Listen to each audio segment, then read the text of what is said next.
Hi, hello all, welcome to my YouTube channel. Next we are going to analyze a work written by John Donne, A Valediction Forbidding Mourning. അപ്പം John ഡണ്ണിനെ കുറിച്ച് first of all നോക്കാം. John done എന്ന് പറയുന്നത് ഒരു metaphysical പോയിറ്റാണ്. Early 17th century പോയിറ്റാണ് ഇദ്ദേഹം. And ഒരു London iron മോങ്കറിൻ്റെ മകനാണ്. ഓക്സ്ഫോർഡിലും കേംബ്രിഡ്ജിലുമാണ് ഇദ്ദേഹം പഠിച്ചത്. ആൻഡ് ഇദ്ദേഹത്തിൻ്റെ പോയട്രി എന്ന് പറയുന്നത് വളരെ വിറ്റി ആയിട്ടുള്ള പോയട്രിയാണ്. അൺയൂഷ്വൽ ആയിട്ടുള്ള ഇമേജസും വളരെ ഡീപ്പായിട്ടുള്ളൊരു ഓട്ടോബയോഗ്രഫിക്കൽ അല്ലെങ്കിൽ പേഴ്സണൽ ടോണും നമുക്ക് കാണാൻ സാധിക്കും. അപ്പോൾ ഒരുപാട് ടൈപ്സ് ഓഫ് പോംസ് ആണ് ജോൺ ഡൺ എഴുതിയിട്ടുള്ളത്. ലിറിക്സ് എഴുതിയിട്ടുണ്ട്, എലിജീസ് എഴുതിയിട്ടുണ്ട്, സറ്റയേഴ്സ്, റിലീജിയസ് പോംസ് എല്ലാം എഴുതിയിട്ടുണ്ട്. വളരെ വിറ്റി ആയിട്ട് ഇൻ്റലക്ച്വൽ പോയട്രിയാണ് ഇദ്ദേഹം എഴുതുന്നത്. അതുപോലെ തന്നെ ഇമാജിനേഷനും ഒക്കെ ഉണ്ട്. ഇദ്ദേഹത്തിൻ്റെ പോയട്രിയിൽ ക്യൂരിയോസിറ്റി, വേഗ്നെസ്, പിന്നെ ഇൻ്റലക്റ്റ്, അതുപോലെ തന്നെ ഒബ്സ്ക്യൂർ ആയിട്ടുള്ള തീംസ് ഒക്കെ വരുന്നുണ്ട്. അപ്പോൾ ഏറ്റവും മോസ്റ്റ് ഇമ്പോർട്ടൻറ്റ് സറ്റയർ എന്ന് പറയുന്നത് എന്താണ്? Of the progress of the soul. അതുപോലെ ലവ് പോംസ് എന്ന് പറയുന്നത് സോങ്സ് ആൻഡ് സോണറ്റ്സ് ആണ്. പിന്നെ ലവ് പോംസ് എന്ന് പറയുമ്പോൾ നമുക്ക് യൂഷ്വൽ ആയിട്ട് കാണുന്ന ലവ് പോംസുമായിട്ട് ഡിഫറെൻ്റ് ആയിരിക്കും. ഇദ്ദേഹത്തിൻ്റെ ട്രീറ്റ്മെൻറ്റ് ഓഫ് ലവ് എന്ന് പറയുന്നത് അൺകൺവെൻഷണൽ ആയിട്ടുള്ളൊരു ട്രീറ്റ്മെൻ്റ് ആണ്. ഇദ്ദേഹത്തിൻ്റെ റിലീജിയസ് പോംസ് ആണ് ഹോളി സോണറ്റ്സ് എന്നും പറഞ്ഞ് പബ്ലിഷ് ചെയ്തിട്ടുള്ളത്. ഈ വാലഡിക്ഷൻ ഫോർബിഡിങ് മോർണിംഗ് എന്ന് പറഞ്ഞൊരു ടിപ്പിക്കൽ മെറ്റാഫിസിക്കൽ പോമാണ്. അപ്പോൾ ഇദ്ദേഹത്തിനെ കുറിച്ച് അറിയണം എന്നുണ്ടെങ്കിൽ നമ്മൾ ആദ്യമേ മെറ്റാഫിസിക്കൽ പോം എന്താണെന്ന് അറിഞ്ഞിരിക്കണം. ഈ പോയം ഇദ്ദേഹത്തിൻ്റെ വൈഫിനാണ് അഡ്രസ്സ് ചെയ്തിരിക്കുന്നത്. അവർ ഫ്രാൻസിൽ ഒരു ജേർണിക്ക് വേണ്ടി 1611 പോയി. അപ്പോൾ ആ സമയത്ത് എഴുതിയേക്കുവാണ് ഈ ഒരു പോയം. ഇതിനകത്ത് ഐ എന്നുള്ള പ്രോനോൺ വെച്ചിട്ടാണ് എഴുതിയിരിക്കുന്നത്. പോയറ്റ് ഹിംസെൽഫ് ആണെന്നാണ് പറഞ്ഞിരിക്കുന്നത്. ആൻഡ് ഒരു ആർഗ്യുമെൻറ്റിൻ്റെ ടോണിലാണ് ഈ ഒരു പോം എഴുതിയിരിക്കുന്നത്. പോയറ്റ് ആർഗ്യൂ ചെയ്യുന്നതെന്ന് വെച്ച് കഴിഞ്ഞാൽ ട്രൂ ലവേഴ്സിൻ്റെ സോൾസ് എന്ന് പറയുന്നത് അവർ ഫിസിക്കലി സെപ്പറേറ്റഡ് ആണെങ്കിലും മെൻ്റലി അത് കണക്റ്റഡ് ആയിരിക്കും, അവരുടെ സോൾസ് കണക്റ്റഡ് ആയിരിക്കും. അപ്പോൾ അതിൻ്റെ ഇമേജറിയുടെയും യൂസേജിലും അതുപോലെ തന്നെ കൺസീറ്റുകളിലും മെറ്റാഫിസിക്കൽ കൺസീറ്റുകളൊക്കെ യൂസ് ചെയ്തിട്ടുണ്ട്, കുറേ എക്സ്പ്രഷൻസ് ഒക്കെ യൂസ് ചെയ്തിട്ടുണ്ട്. അതിൻ്റെ കാര്യത്തിൽ ഈ ഒരു പോം ഔട്ട്സ്റ്റാൻഡിംഗ് ആയിട്ട് നിൽക്കുന്ന ഒരു കൈൻഡ് ഓഫ് മെറ്റാഫിസിക്കൽ പോമാണ്. ഇനി ക്യാരക്ടറിസ്റ്റിക്സ് ഓഫ് മെറ്റാഫിസിക്കൽ പോയട്രി. അപ്പം ഡോക്ടർ ജോൺസൺ ആണ് ദ ടേം മെറ്റാഫിസിക്കൽ ആദ്യമായിട്ട് യൂസ് ചെയ്തത്. അദ്ദേഹം എബ്രഹാം കൗലിയുടെ പോംസ് വായിച്ച് റിവ്യൂ ചെയ്യുന്ന സമയത്താണ് ഡോക്ടർ ജോൺസൺ ഈ ഒരു ടേം യൂസ് ചെയ്തത്.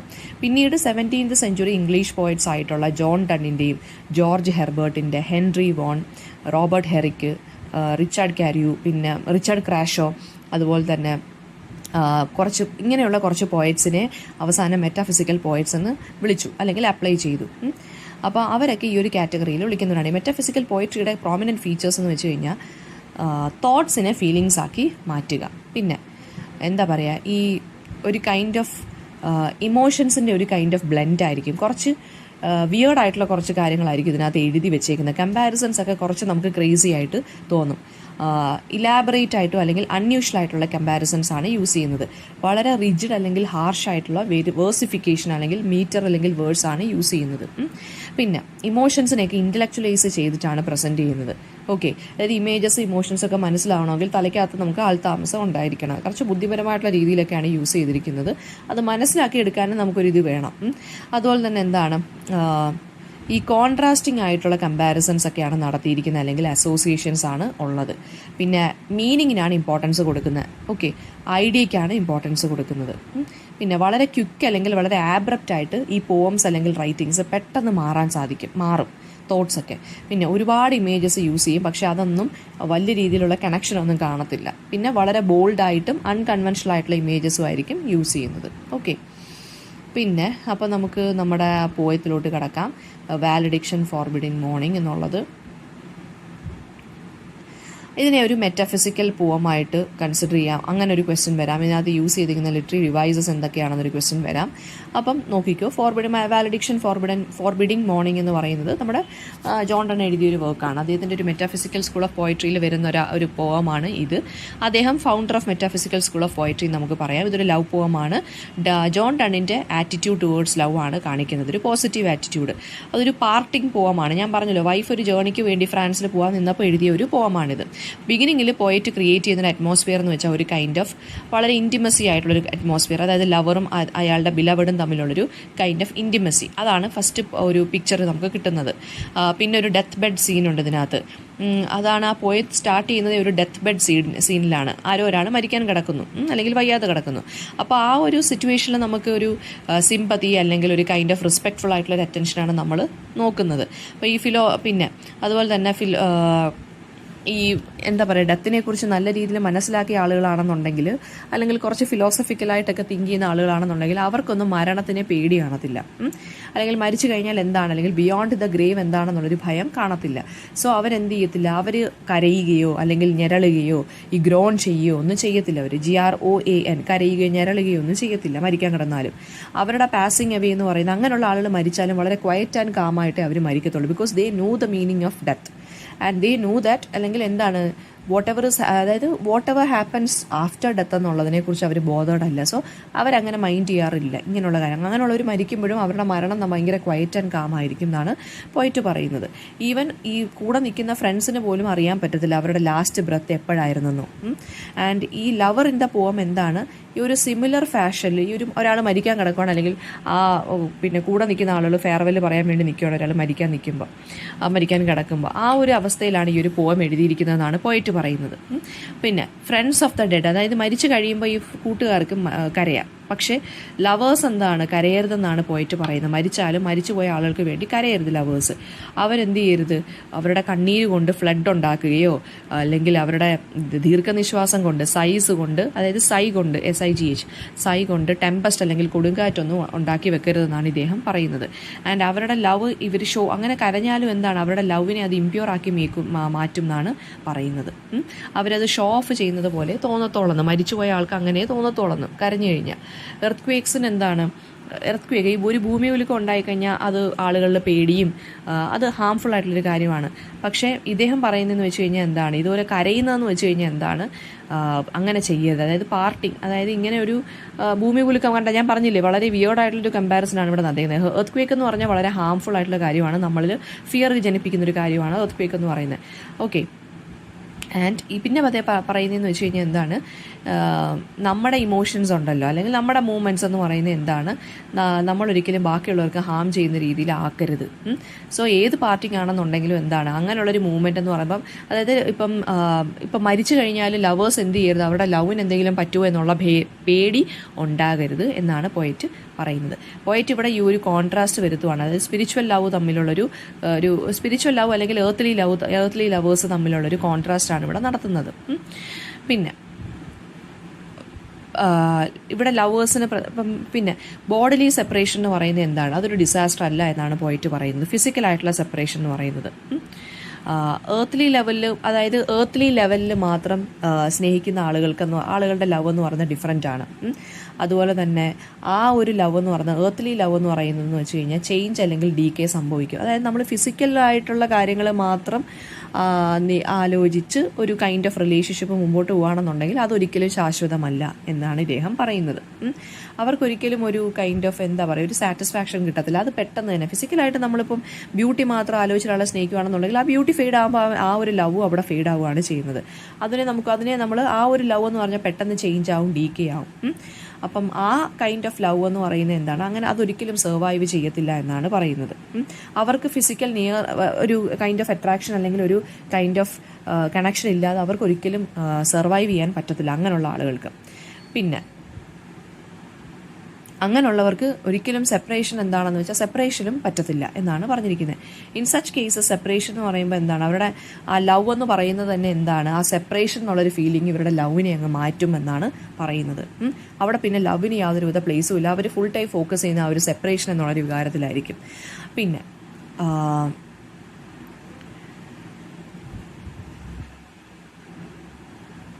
നെക്സ്റ്റ് വൺ എന്ന് പറയുന്നത് എന്താണ്, ഈ spiritual love kind of love ഉള്ളവർക്ക് എന്ന് പറയുന്നത് എന്താണ്, അവരുടെ ലവ് എന്ന് പറയുന്നത് ട്രൂ നേച്ചർ ആയിട്ടുള്ള ലവ് ആണ്.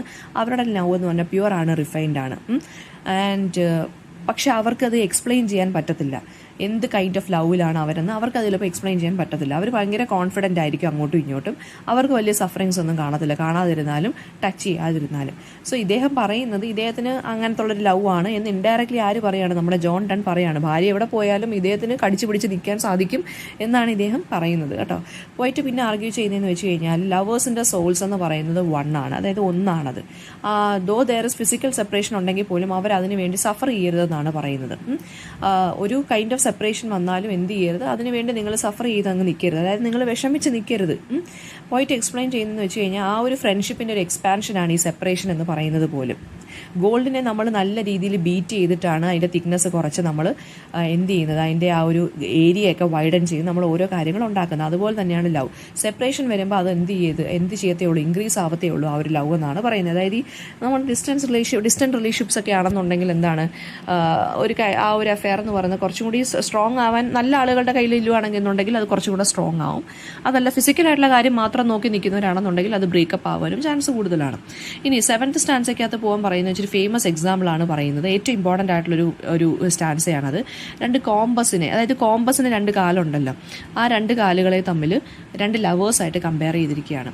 അപ്പം സെപ്പറേഷനും യൂണിറ്റിയെ കുറിച്ചാണ് ഇവിടെ പറഞ്ഞിരിക്കുന്നത് ഈ കോമ്പസ് എന്നുള്ള ഇമേജിൻ്റെ കൂടെ. അതായത് സെപ്പറേഷൻ ആൻഡ് യൂണിറ്റിയുടെ ഒരു കോമ്പിനേഷനാണ് ഇവിടെ അദ്ദേഹം ഈ കോമ്പസിലൂടെ പറയുന്നത്. അപ്പോൾ 2 എന്ന് പറയുന്നത് ഇപ്പം 2 കാലുണ്ട്, കോമ്പസിന് 2 എണ്ണമാണുള്ളത്. അപ്പോൾ അതിന് 2 കാലെന്ന് പറയുന്നത് അത് ഡിവിഷനാണ്, അല്ലെ, ഒരു സെപ്പറേഷനാണ്. പക്ഷേ 2 ലെഗ്സ് ഓഫ് കോമ്പസ് എന്ന് പറയുന്നത് എന്താണ്, അത് ഓവർകം ചെയ്യാനാണ് നമ്മൾ നോക്കുന്നത്. അപ്പം നമ്മളിപ്പോൾ ഒരു ലെഗ് നടുക്ക് പേപ്പറിന് നടുക്ക് കുത്തിയിട്ട് മറ്റൊരെണ്ണം വെച്ചിട്ടാണ് നമ്മൾ എന്ത് ചെയ്യുന്നത്, സർക്കിൾ വരയ്ക്കുന്നത്. എന്ന് വെച്ചാൽ ഒരാൾ നടുക്ക് നിൽക്കുന്നു, മറ്റേ ആൾ അതിന് ചുറ്റും ഇങ്ങനെ കിടന്ന് കറങ്ങുകയാണ് ചെയ്യുന്നത്. സെപ്പറേറ്റഡ് ആണെങ്കിൽ പോലും എന്താണ്, അടുത്ത് തന്നെ ആ സംഭവം ഉണ്ടെന്നാണ്. അപ്പോൾ ആ സെപ്പറേഷനെ ഓവർകം ചെയ്യാനാണ് 1 of the legs of the compass നോക്കുന്നതെന്നാണ് പറയുന്നത്. ഇപ്പോൾ കോമ്പസ് എന്ന് പറയുന്നത് സിംഗുലറും പ്ലൂറലും ആ ഒരു ഇമേജിലാണ് പറഞ്ഞിരിക്കുന്നത്. ഇപ്പോൾ മ്യൂച്വൽ ഡിപ്പെൻഡൻസിനെയാണ് ഇവിടെ പറഞ്ഞിരിക്കുന്നത്. ഒരു സർക്കിൾ വരയ്ക്കണം എന്നുണ്ടെങ്കിൽ 2 പേരും വേണം, ഒരാൾ കുത്തി നിൽക്കാനും ഒരാൾ കറങ്ങാനും വേണം, അല്ലേ. അപ്പം ഇതാണ് ഇവിടെ സെപ്പറേഷൻ എന്ന് പറഞ്ഞ പോയിട്ട് യൂസ് ചെയ്യുന്നത് കേട്ടോ. പിന്നെ അപ്പോൾ അവിടെ കാണിക്കുന്നതെന്ന് വെച്ചാൽ എന്താണ്, ഒരാൾ കറങ്ങുന്നു, ഒരാൾ നടുക്ക് നിൽക്കുകയാണ്. അത് ആ ലവിനെ അല്ലെങ്കിൽ ആ ഒരു ഫെയ്ത്ത്ഫുൾനെസ്സിനെയാണ് കാണിക്കുന്നത്. ആ ഫിക്സഡ് ഫൂട്ട് ഉണ്ടല്ലോ, അതെന്ന് പറയുന്നത് എന്താണ്, ആ വാണ്ടറിങ് ആം ഓഫ് ദി കോമ്പസിനെ കൺട്രോൾ ചെയ്യുന്ന ആളാണ്. അപ്പോൾ അത് രണ്ടും എന്താണ്, കോമ്പസിനെ 2 ലെഗ്സ് എന്ന് പറയുന്ന 2 ലവേഴ്സിനെയാണ് കാണിക്കുന്നത്. അപ്പോൾ വിത്തൗട്ട് ഇറ്റ് ആ ഒരു സർക്കിളിൻ്റെ പെർഫെക്ഷൻ നമുക്ക് കിട്ടത്തില്ല. ഒരാൾ കുത്തി നിന്നാലേ മറ്റേ ആൾക്ക് എന്ത് ചെയ്യാൻ പറ്റത്തുള്ളൂ, സർക്കിൾ ചെയ്യാൻ അല്ലെങ്കിൽ വാണ്ടർ ചെയ്യാൻ സാധിക്കുകയുള്ളൂ. അപ്പോൾ അങ്ങോട്ടും ഇങ്ങോട്ടുള്ളൊരു മ്യൂച്വൽ ഡിപ്പെൻഡൻസിയാണ് ഇത് കാണിക്കുന്നത്. ലവിനകത്ത് അത് വേണം എന്നാണ് പറയുന്നത്. അപ്പോൾ ഈ ഒരു കമ്പാരിസൺ വളരെ ഇൻ്റലക്ച്വലി വളരെ അപ്രോപ്രിയേറ്റ് ആയിട്ടുള്ളൊരു കമ്പാരിസൺ ആണ് കേട്ടോ. പിന്നെ അതുപോലെ തന്നെ വളരെ സർപ്രൈസിങ് ആണ്, വളരെ എക്സാക്റ്റ് ആയിട്ടുള്ളൊരു കമ്പാരിസൺ ആണ്. കൺക്ലൂഡിങ് സ്റ്റാൻസയ്ക്കകത്ത് ആ പറയുന്നതെന്ന് വെച്ച് കഴിഞ്ഞാൽ എന്താണ്, ആ സർക്കിൾ കംപ്ലീറ്റ് ചെയ്യുമ്പോൾ ആ ഒരു ഇമേജ് കംപ്ലീറ്റ് ആയി, അല്ലേ. ആ ഒരു കോമ്പസിൻ്റെ ആ ഒരു സർക്കിൾ കംപ്ലീറ്റ് ആകുമ്പം ആ 2 കോമ്പസിൻ്റെ കാലുകൾ നമ്മൾ അടുപ്പിക്കും, അല്ലേ. നമ്മൾ അങ്ങനെയാണ് ബോക്സിലെടുത്ത് വെക്കുന്നത്. സോ എന്ന് വെച്ചാൽ കംപ്ലീറ്റ് ടാസ്ക് കഴിഞ്ഞു എന്നാണ്. അതായത് കുറച്ച് നാളത്തേക്ക് സെപ്പറേഷൻ ഉണ്ടെങ്കിലും പിന്നീട് അവരെന്താണ് യൂണിഫൈഡ് ആയിട്ടിരിക്കും എന്നാണ് പറയുന്നത്. സർക്കിൾസ് എന്ന് പറയുന്നത് എന്താണ്, പെർഫെക്ഷൻ്റെ എക്സാമ്പിളാണ്. അപ്പോൾ ഈ 2 ഫൈനൽ ലൈൻസ് ഓഫ് ദി പോം പറയുന്നതെന്ന് വെച്ച് കഴിഞ്ഞാൽ എന്താ പറയുക, നമ്മുടെ സോളിനെ നമ്മൾ മുന്നോട്ട് കൊണ്ടുപോകുന്നതെന്ന് വെച്ചാൽ നമ്മൾ തന്നെ വിചാരിക്കണം. അപ്പോൾ അത് നമ്മൾ എവിടെയാണോ സ്റ്റാർട്ട് ചെയ്തത് നമ്മൾ അവിടെ തന്നെയാണ് നമ്മൾ എൻഡ് ചെയ്യുന്നത്, അല്ലെങ്കിൽ നമ്മൾ എവിടെയാണോ എൻഡ് ചെയ്യുന്നത് നമ്മൾ അവിടെ തന്നെയാണ് സ്റ്റാർട്ട് ചെയ്യുന്നത്. അതാണ് സർക്കിളിൻ്റെ ഇമേജ് കാണിക്കുന്നത്. സോ ഇന്നസ് ബിഗിനിങ് എന്ന് പറയുന്നത് എന്താണ്, എൻഡ് തന്നെയാണ് ബിഗിനിങ്ങിലും ഉള്ളത്. അതായത് നമ്മളിപ്പോൾ ഒരാളെ വിട്ട് പോയാലും നമ്മൾ തിരിച്ച് അവിടെ തന്നെ എത്തി വരണം. അതാണ് പെർഫെക്റ്റ് ആയിട്ടുള്ള ലവ് എന്നാണ് പറയുന്നത്. ഒരു കൈൻഡ് ഓഫ് സ്പിരിച്വൽ കംപ്ലീറ്റ്നെസ്സിനെ കുറിച്ചാണ് ലാസ്റ്റ് ഈ ഒരു പോയത്തിനകത്ത് പറഞ്ഞു പോകുന്നത്. പിന്നെ ഇതിനകത്ത് ക്വസ്റ്റ്യൻ ടൈറ്റിൽ പറയാം. ടൈറ്റിൽ എന്താണ് സൂചിപ്പിക്കുന്നത്, ആ ഒരു തീമിനെയാണ് സൂചിപ്പിക്കുന്നത്. പോയം 1611 അല്ലെങ്കിൽ 1612 എഴുതിയത്. ജോൺ ഡണ്ണിൻ്റെ വൈഫായിട്ടുള്ള ആൻ ഡണ്ണിന് വേണ്ടിയാണ് ഇത് എഴുതിയിരിക്കുന്നത്. അവർ യൂറോപ്പിലോട്ടൊരു ട്രിപ്പ് പോയപ്പോഴാണ് ഇത് എഴുതിയിരിക്കുന്നത്. അപ്പോൾ ആ വൈഫിൻ്റെ ആ ഒരു പോയിട്ട് എന്താ പറയുക, വൈഫ് വളരെ, അതായത് ഈ പാർട്ടി ചെയ്ത് ഇവർ തമ്മിൽ പിരിഞ്ഞപ്പോൾ വളരെ ക്വയറ്റായിട്ടും വിത്തൗട്ട് എനി സ്ട്രഗിളൊന്നും ഇല്ലാതെയാണ് ഇവർ പിരിഞ്ഞത്. അങ്ങനെ അപ്പോൾ അത് വെച്ചിട്ടാണ് എന്ത് ചെയ്യുന്നത്, നമ്മുടെ പോയിട്ട് കമ്പയർ ചെയ്യുന്നത്. പോയിട്ട് ബിലീവ് ചെയ്യുന്നത് എന്താണ്, ഡെത്ത് എന്ന് പറയുന്നത് എന്താണ്, ഒരിക്കലും സെപ്പറേറ്റ് ചെയ്യുകയല്ല, യൂണിഫൈ ചെയ്യുവാണ് 2 ലവേഴ്സിനെ എന്നാണ് ഇദ്ദേഹം പറയുന്നത്. 2 ഇൻഡിവിജ്വൽസ് തമ്മിലുള്ള ലവിനെ സ്ട്രെങ്തൻ ചെയ്യുന്നൊരു കാര്യമാണ് ഡെത്ത് എന്നാണ് പറയുന്നത്. അതുപോലെ തന്നെ സെപ്പറേഷൻ വന്നു കഴിഞ്ഞാൽ ലവിന് കുറച്ചും കൂടി സ്ട്രെങ്ത് കൂടുകയാണെന്നാണ് പറയുന്നത്. സോ പോയിട്ടും വൈഫും തമ്മിലുള്ള പാർട്ടിങ് എന്ന് പറയുന്നത് എന്താണ്, അത് ശരിക്കും പറഞ്ഞാൽ എന്താണ്, ഒരു ബബിൾ പോലെയാണ്. അത് പെട്ടെന്ന് തന്നെ അങ്ങ് മാറും. ആ ലവ് എന്ന് പറയുന്നത് അങ്ങനെ തന്നെ സ്റ്റേ ചെയ്യും എന്നാണ് പറയുന്നത്. ആ ഒരു സെപ്പറേഷനെ ഫിലോസഫിക്കലിയും ഹാപ്പി ആയിട്ട് വേണം കൺസിഡർ ചെയ്യാനെന്നാണ് ആര് പറയുന്നത്, നമ്മുടെ പോയിട്ട് പറയുന്നത്. ഇതിനകത്ത് തീം എന്ന് പറയുന്നത് മെറ്റാഫിസിക്കൽ പോമാണ്. തീം എന്താണ്, ഒരു കൈൻഡ് ഓഫ് ലവ് പോമാണെന്ന് പറയാം. ഒരു അൺകൺവെൻഷണൽ ആയിട്ടുള്ളൊരു ലവ് ആണ്. ലവ് ഫോർ ഹിസ് ബിലവഡ് ആണ് ഈ ഒരു ഇതിനകത്ത് പറയുന്നത്. ഒരു സ്പിരിച്വൽ യൂണിയനെ കുറിച്ചാണ് ഇതിനകത്ത് സംസാരിക്കുന്നത്. ഫിസിക്കലി സെപ്പറേറ്റഡ് ആയാലും സ്പിരിച്വലി യുണൈറ്റഡ് ആണെന്നുള്ളതാണ് ഇവിടെ പറയുന്നത്. അതായത് സെപ്പറേഷൻ എന്ന് പറയുന്നത് എന്താണ്, എപ്പോഴും നമ്മൾ കരച്ചിലും പിടിച്ചിലും അല്ല, it can be peaceful and calm എന്നുള്ള ഒരു ഇമേജാണ് ഇതിനകത്ത് യൂസ് ചെയ്യുന്നത് കേട്ടോ.